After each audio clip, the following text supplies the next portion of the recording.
ओम नमः शिवाय। हर हर महादेव। सत्य सनातन धर्म यूट्यूब चैनल पर आप सभी का स्वागत है। हरतालिका तीज की पूजा विधि और कथा।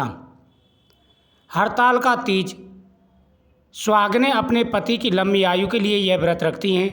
कुंवारी कन्याएं यह व्रत अच्छा जीवन साथी पाने के लिए रखती हैं। इस व्रत में निर्जला रखा जाता है। अगले दिन व्रत का पारण किया जाता है। इस साल हस्त नक्षत्र पड़ रहा है।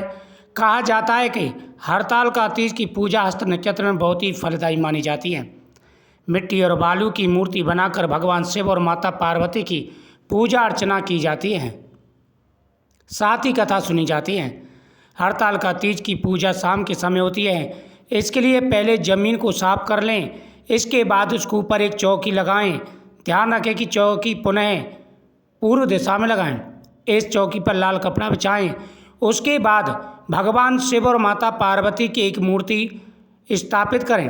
एक कलश स्थापना करें। इसके लिए चावल से अष्टदल बनाकर उसके ऊपर गंगा जल, पानी, हल्दी की गांठ, सुपारी आदि डालकर कलश रखें। स्वास्तिक चिन्ह बनाएं। कलश के ऊपर आम के पत्ते लगाएं। उस पर एक कटोरी चावल भरकर रखें। दीपक जलाएं।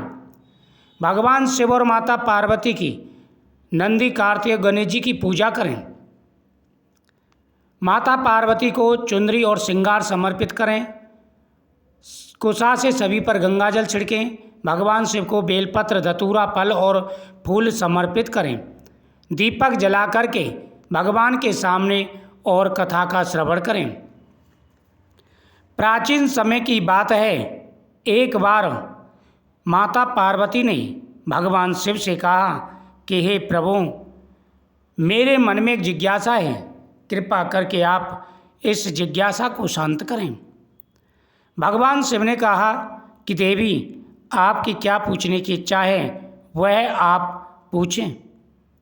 माता पार्वती ने कहा कि स्वामी, मुझे ये बताइए कि मैंने ऐसा कौन सा व्रत और तप किया था जिसके प्रभाव से मुझे आप पति रूप में प्राप्त हुए। हे स्वामी, यह बताइए। भगवान भोलेनाथ बोले, हे गौरी, पर्वतराज हिमालय पर स्थित गंगा के तट पर तुमने अपनी बाल्यावस्था में 12 वर्षों तक अधोमुख होकर घोर तप किया। इतनी अवधि तुमने अन्न न खाकर पेड़ों के सूखे पत्ते चबाकर व्यतीत किए। माघ की विकराल शीतलता में तुमने निरंतर जल में प्रवेश करके तप किया। बैसाख की जला देने वाली गर्मी में तुमने पंचअग्नि से शरीर को तपाया। श्रावण की मूसलाधार वर्षा में खुले आसमान के नीचे बिना अन्न जल ग्रहण किए समय व्यतीत किया। तुम्हारे पिता तुम्हारी कष्ट साध्य तपस्या को देखकर बड़े दुखी हुए थे। उन्हें बड़ा कलेश होता था। तब एक दिन तुम्हारी तपस्या तथा पिता के कलेश को देखकर नारद जी तुम्हारे घर पधारे। तुम्हारे पिता ने हृदय से उनका आदर सत्कार किया। नारद जी ने कहा, कि राज, मैं भगवान विष्णु के भेजने पर यहाँ उपस्थित हुआ हूँ। आपकी कन्या ने बड़ा कठोर तप किया है। इससे प्रसन्न होकर वे आपकी सुपुत्री से विवाह करना चाहते हैं। इस संदर्भ में आपकी राय जानना चाहते हैं। नारद जी की बात सुनकर गिरिराज गदगद उठे। उनके तो जैसे सारे कलेश दूर हो गए। प्रसन्नचित होकर वे बोले, श्रीमान, यदि स्वयं विष्णु मेरी कन्या का वरण करना चाहते हैं तो भला मुझे क्या आपत्ति हो सकती है। वे तो साक्षात ब्रह्म हैं, वे तो साक्षात भगवान हैं। हे महर्षि, यह तो हर पिता की इच्छा होती है कि उसकी पुत्री सुख संपदा से युक्त पति के घर में लक्ष्मी बने। पिता की सार्थकता इसी में है कि पति के घर जाकर उसकी पुत्री पिता के घर से अधिक सुखी रहे। तुम्हारे पिता की स्वीकृति पाकर नारद जी विष्णु के पास गए और उनसे तुम्हारे ब्याह के निश्चय होने का समाचार सुनाया। मगर इस विवाह संबंध की बात जब तुम्हारे कानों में पड़ी तो तुम्हारे दुख का ठिकाना ना रहा। तुम्हारी एक सखी ने तुम्हारे इस मानसिक दशा को समझ लिया और उसने तुमसे उस विवक्षता का कारण जानना चाहा। तब तुमने बताया, मैंने सच्चे हृदय से भगवान शिव शंकर का वरण किया है, किंतु मेरे पिता ने मेरा विवाह विष्णु जी से निश्चय कर दिया है। मैं विचित्र धर्म संकट में हूँ, अब क्या करूँ। प्राण छोड़ देने के अतिरिक्त अब कोई दूसरा शेष उपाय नहीं है। तुम्हारी सखी बड़ी समझदार और सूझबूझ वाली थी। उसने कहा, सखी, प्राण त्यागने का इसमें कारण ही क्या है? संकट के मौके पर धैर्य से काम लेना चाहिए। नारी के जीवन की सार्थकता इसी में है कि पति रूप में हृदय से जिसे एक बार स्वीकार कर लिया, जीवन पर्यंत उसी से निर्वाह करें। सच्ची आस्था और एक निष्ठा के सम्मुख तो ईश्वर भी झुक जाते हैं। मैं तुम्हें घनघोर जंगल में ले चलती हूँ, जो साधना स्थली भी हो और जहाँ तुम्हारे पिता तुम्हें खोज भी ना पाएं। वहाँ तुम साधना में लीन हो जाना। मुझे विश्वास है कि ईश्वर अवश्य तुम्हारी सहायता करेंगे। तुमने ऐसा ही किया। तुम्हारे पिता तुम्हें घर पर ना पाकर बड़े दुखी तथा चिंतित हुए।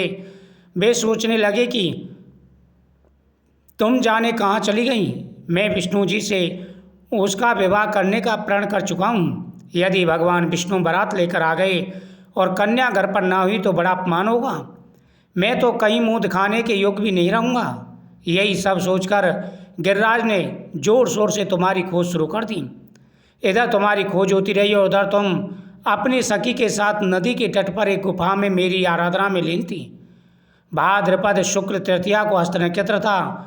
उस दिन तुमने रेत के शिवलिंग का निर्माण करके व्रत किया। रात भर मेरी स्तुति और गीत गाकर जागरण किया। तुम्हारी इस कष्ट साध्य तपस्या के प्रभाव से मेरा आसन डोलने लगा। हे देवी, मेरी समाधि टूट गई। मैं तुरंत तुम्हारे सम्मुख जा पहुंचा और तुम्हारी तपस्या से प्रसन्न होकर तुमसे वर मांगने के लिए कहा। तब अपनी तपस्या के फलस्वरूप मुझे अपने सम्मुख पाकर तुमने कहा, मैं हृदय से आपको पति के रूप में वरण कर चुकी हूँ। यदि आप सचमुच मेरी तपस्या से प्रसन्न होकर आप यहाँ पधारे हैं तो मुझे अपनी अर्धांगिनी के रूप में स्वीकार कीजिए। तब मैं तथास्तु कहकर कैलाश पर्वत पर लौट आया। प्रातः होते ही तुमने पूजा की समस्त सामग्री को नदी में प्रवाहित करके अपनी सहेली सहित व्रत का पारण किया।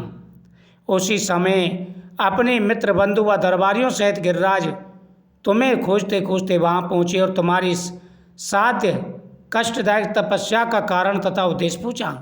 उस समय तुम्हारी दशा को देखकर गिरिराज अत्यधिक दुखी हुए और पीड़ा के कारण उनकी आंखों में आंसू आ गए।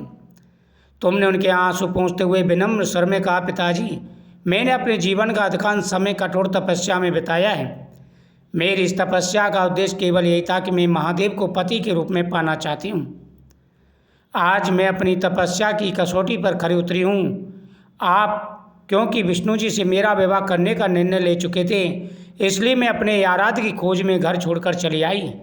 अब मैं आपके साथ इसी शर्त पर जाऊंगी, आप मेरा विवाह विष्णु जी से ना करके महादेव जी से करें। गिरिराज मान गए और फिर भगवान शिव से तुम्हारा विवाह करने के लिए तैयार हो गई। तो इस व्रत का बड़ा महत्व है। इसी दिन तुम्हें आशीर्वाद मिला था। तुमने इतना कठोर तप किया और इसी के फलस्वरूप तुम मेरी अर्धांगिनी बनी। हे देवी, यह व्रत बहुत ही महत्वपूर्ण व्रत है। जो भी महिलाएं सच्चे मन से इस व्रत को करेंगी, उनके जीवन में कभी कोई कष्ट नहीं आएगा। उनके जीवन में आ रहे सारे कष्ट और परेशानियां दूर होंगे। हे देवी, मैं साक्षात उनकी हर मनोकामना पूरी करूंगा। ओम नमः शिवाय।